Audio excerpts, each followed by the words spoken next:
We had a basketball game last night. That we did. And the Indiana Pacers won. They pulled away. They now lead this series 3-2-1 as it goes back to the Garden. They beat the New York Knicks 130-121. We talked briefly about this yesterday. This Pacers team is becoming the team that I am enjoying the most in this postseason. I don't know. They're fun to watch, man. Hallie, what was Hallie's stat line? Let's start with Hallie's stat line because he became the first player ever to have, was it 30 points? He had a triple-double with over 5 threes, no turnovers. Zero turnovers. First player in NBA history to record 30-plus, a triple-double with 30-plus points, 10-plus rebounds, 10-plus assists. He had 32, 12, 15, and 0 turnovers. The Knicks last night had 17 on their own. They had 17 assists, 17 turnovers, and Hallie had none. Just a master class of a game.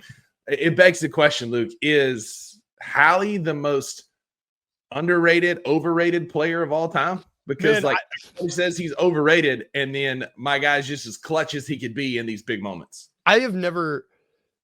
He may not be. He might be the most reactionary NBA player because as soon as it came out that he was underrated, he was like, "Oh hell nah, hold my beer," and then he just decided that he was going to lead this Pacers team on one of the most inspiring playoff runs, just exciting. And playing the full villain mode, doing the choke, going off and being like, you want to see a top 10 performance? This is this is the kind of performance that makes a player a top 10 player in the league, you know? I mean, that's it, man. This is an all-time performance. Literally, we've had thousands of playoff games, and he is the first player ever to have this kind of a stat line, a triple-double with no turnovers in the playoffs.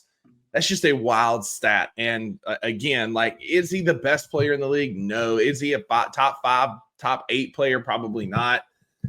But you can't argue that clutch gene is there, you know, and especially, you know, in front of Jalen Brunson, who won the NBA Clutch Player of the Year award. It's just a goofy award.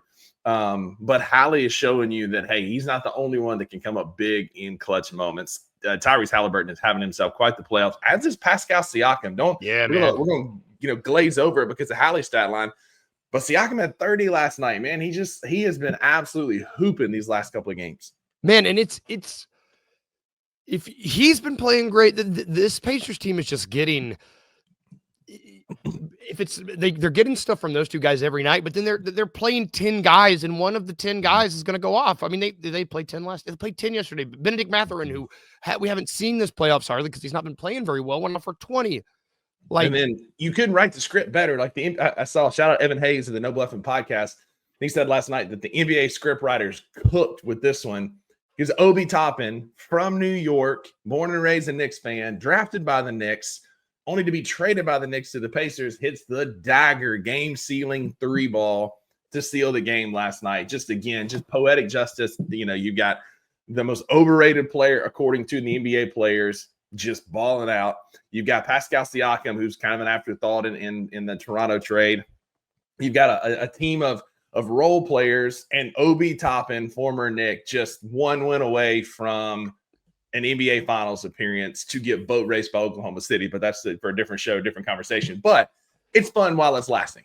Yeah, without a doubt. This has been a really fun series to watch. It's not been fun if you're a Knicks fan, let's say that, because, I mean, I don't know. This Knicks, they got 22 from OG, 24 from Cat, 31 from Brunson, 17 from Bridges, and they got double digits from Josh Hart too. But they just, it seems like they are just grasping for straws right now, man. They're playing Landry Shamet, DeLon Wright, like Precious Achua minutes. Like they're playing after playing 6-7 guys max. He's played 10 guys last night, and then he's just looking for answers, it seems, and I don't know where he's going to find it.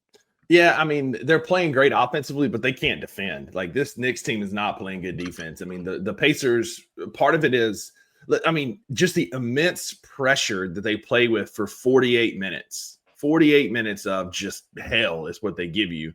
And the Knicks just can't keep up defensively. The Pacers press the gas all game long.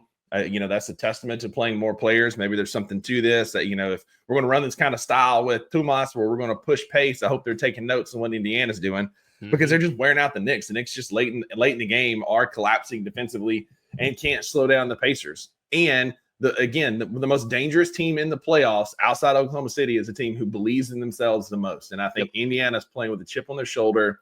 They got close last year. They're not going to be close this year. They want to go to the finals, and they're playing like a team that has nothing to lose, and those teams are very dangerous.